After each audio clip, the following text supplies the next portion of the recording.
Hi everyone, welcome back.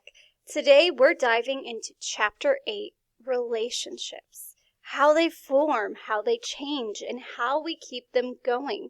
Relationships are central to human communication, and this is kind of the key of our whole class. Interpersonal communication is the communication between two people, a relationship. They give us connection, they give us support, but they also bring challenges and sometimes conflict. By the end of this session, you should hopefully understand the nature of relationships, how they form, the different stages, the way we communicate a little bit in relationships, dating, and very briefly, gender if we have enough time in our schedule today. Now first, of course, we have to start with the basic is what is a relationship and what exactly does that mean? At its core, it's basically a connection or attachment between an interdependent relationship where people need or depend on each other. So here, this is kind of the form of relationships is that connection to someone. And you can have different stages, like platonic would be a close relationship that's not physical. Think like friendship. Interdependent, a relationship in which people need each other or depend on each other in some way. This could be younger kids with their parents, that kind of thing. Or intimacy, that would be a close, deeply personal contact. Think a significant other. And then think for a moment, how does empathy, the ability to really feel with someone else, impact your closest relationship? Now, relationships vary by things such as duration, how often we talk, how much we share, the kind of support that we give to each other, and even goals we expect from one another. Some relationships are built around everyday contact, like in a classroom, we might see each other more often, or with coworkers. Others might last for years with less frequent communication. And the point is, every relationship is different and every relationship is unique. So there's different parts here, like it's looking at the duration of how long your friendship can be, how often you communicate with each other, how much you share in that self-disclosure of revealing information, the support, how much you help one another, your interactions, the goals that you share. Basically, every relationship is different. And we'll learn a little bit more about friendships and how, frequency, it doesn't mean how deep your relationship is. So here we'll keep the basics. We'll look at just relationships. And next we'll kind of look at why do we form relationships. So first we'll talk about attraction. We're often drawn to others by physical proximity. That would be those who are being in the same space as us, or it gives us that opportunity to connect. The other one our textbook looks at is physical attractiveness. Yes, that's, important at least at the beginning of relationships, but it tends to become less important as the relationship deepens.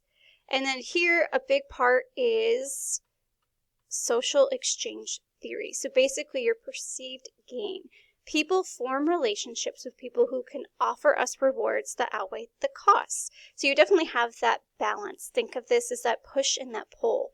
The rewards are tangible. Like if you're talking to someone and they listen to you, that's a reward that's hitting Maslow's. It's like, wow, I feel like I'm connecting to someone. You're able to get your identity, if that makes sense. So basically with social exchange theory is that we get something from a relationship, either that's social, that whatever we're needing in that moment is very important. And then here I have hopefully a picture. Yay! Okay, so this is what I usually show in class is a very short clip of the proposal that has Sandra Bullock and Ryan Reynolds. Basically what this is going on in this relationship is they work together, so proximity, and then she is needing a green card to stay in America, so their relationship has this, pull where she's needing something, and so he asked for a promotion, and it's kind of the whole weird chick flick thing going on. But think about movies you see and relationships and how there's that push and that pull, and we talk about what we need out of the relationship, and if we're not getting what we need, it usually de-escalates that situation, that relationship we are in. And then here, another reason for attraction is similarities or differences. These can often help us feel validated or comfortable with someone if we're sharing our values, our beliefs, maybe our backgrounds. But sometimes, we can complement us and balance if we're just a little bit different. So there is this thesis in our textbook that it talks about people with similar cultural, ethnic, religious backgrounds are drawn to each other because we feel like we can connect on that value. But it's not always true. It's like, this is not, chemistry. It's not like if you mix this and this, you get this. With people, with human communication, it can vary. So obviously this is not perfect science. And then, of course, that would be, disclosure is our last part here, is that sharing of deeply personal information. It builds our trust and our closeness as long as it's, appropriate and mutual. I know that was a lot of information. So here our textbook is going to talk about how do relationships start, how they're initiated, the experiment, and testify. Basically, it's talking about that social exchange, and it's talking about, do we trust each other? Have we gone past that small talk stage where it's experimenting? Like, ooh, are we connecting? Does it be like, you know what? I like this person. Maybe we start to hang out and you start to bond. Maybe that sounds, familiar. So coming together often starts with small talk. It moves into sharing more personal information and eventually creates that shared identity, that bonding, that kind of creates that, partnership. Of course, there's the opposite as well. So this is, from the social exchange theory, that if the rewards, you're not getting them, the relationship can slowly decrease. Now, sometimes this could be just that you moved away and you're not in that relationship. You're not able to see each other as often as you could. So it just kind of slips apart. Basically, it means creating distance, reducing intimacy, how often you see each other. Maybe arguments start to happen and you just can't figure out how to communicate through that conflict, which we'll learn about. And eventually you just kind of stop having that relationship. You kind of terminate, or something that's clear now is a lot of people call it ghosting. You start to ghost the relationship that you're just trying to give a good boundary. So there's different ways. Obviously, we'll go a lot deeper into this during the conflict stage. I think that's chapter 9. And we'll definitely talk about how that impacts, family members and other things like that.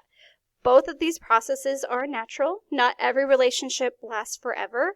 If it does, that's awesome. If it doesn't, that's okay. It's just part of human communication.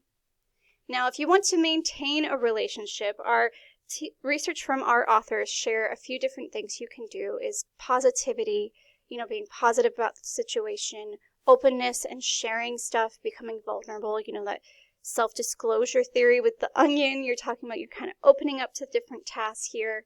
Assurances, sharing tasks, meaning helping each other with something. Believe it or not, if you're like, hey, can you help me? That opens up a relationship. Expanding your social networks, conflict management. This is big that we'll learn about. If you're able to have a disagreement and be able to communicate still together is pretty helpful. And then the last one is you're able to share advice together and you're able to figure out things one another. All right, so our textbook goes a little bit more. Of course, there's a lot of going that I'm kind of skimming over, but definitely read through it as you can. It also talks about dialectic tensions.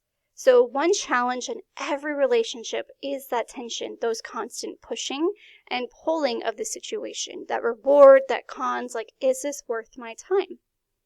And so here is kind of like a graph to show you the push and the pull. And then interpersonal interactions provide a way for couples to have that flexibility to maintain individuality while maintaining that cohesive union. So basically, you're wanting closeness, but also independence. You're wanting predictability, but also that novelty. You're wanting openness, but also privacy. So this is stuff where you just have to be really good at communicating together and really figuring out that social process of your dialogue. So these contradictions are normal and very inevitable. The key is managing them. Some people deny the tension. They're like, no, it's not happening. Some alternate between extremes of what they're needing. Some compartmentalize, others reframe and integrate those needs. Finding that healthy balance together is what helps with maintaining that balance that you're looking for. And that's kind of what our book is talking about with this dialectic tension, and hopefully that helps break it down just a little bit more. And then another one here is the romantic relationships. Basically, there's different love styles. I know you're jumping right to, oh, love. You're thinking of the Sandra Bullock movie that I just mentioned. But there's different ways. And then researchers from our textbook identify 6 main love styles, which I'll kind of go through here. So the first one is that eros, that passionate romantic love that you're thinking of in the movies. The storge is the love that grows slowly from friendship. You see a lot of, movies based on that as well. The ludic is that playful love that involves games. That could be like friendship. That could be like siblings. Agape is selfless, kind of think a parent where they just love you. And then pragma, love that involves logic and reason. So where you love them because you're like, this makes sense. And then mania is obsessive love. So basically it takes it a whole other way, and it just kind of needs a lot of reassurance and things like that. Obviously, these are different. These styles can shift over time and often blend together in real relationships. Then here we go into script theory. So dating also follows patterns. Script theory suggests we learn how to do dating from our culture and our past experiences. Our expectations about who pays for the first date, what counts as an official date, how quickly intimacy develops, or the big one lately is, what do you do with your cell phone? You're following that script theory. Do you keep your phone out on your lap on the table? Do you have the screen showing, or do you hide it? Do you keep it in your pockets to be, helpful? There's different scripts that each generation kind of figures out with what to do and how to give your undivided attention. So basically, we shape these cultural scripts by what we're seeing on TikTok, what we're seeing on Instagram or Facebook or whatever you're watching that's giving you the idea. And we share that script theory and even our dating scripts about what we should do and what narratives create that script itself. And then our book goes into gender and relationships. We don't have quite enough time, I don't think, to go into that one, but it talks about different scripts that each gender, it kind of gets pushed on them. Like, who opens the car door? Think of it that way. It's just something that just kind of changes through time, and we adapt to those scripts. So how do we strengthen our relationships? First, it's by knowing our own needs, our own motives, and being able to have that emotional intelligence of communicating that need and that motive. And then second, by being open, you're using that self-disclosure. You're opening up about yourself. You're being honest about expectations you need. And third is practicing that empathetic communication, which we'll learn more about in the next chapter, is how to communicate and show that respect and care with people we know. So to wrap it up, relationships are complex. Would you agree?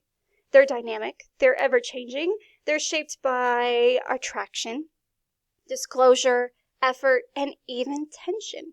They can bring joy, support, and love, but also challenges, which makes this class fun. The more we understand how relationships work, the better we can build and maintain healthy ones in our own lives. That is pretty much what we have for today for Chapter 8. If you have questions, remember you can reach out to me, but I hope you have a wonderful day.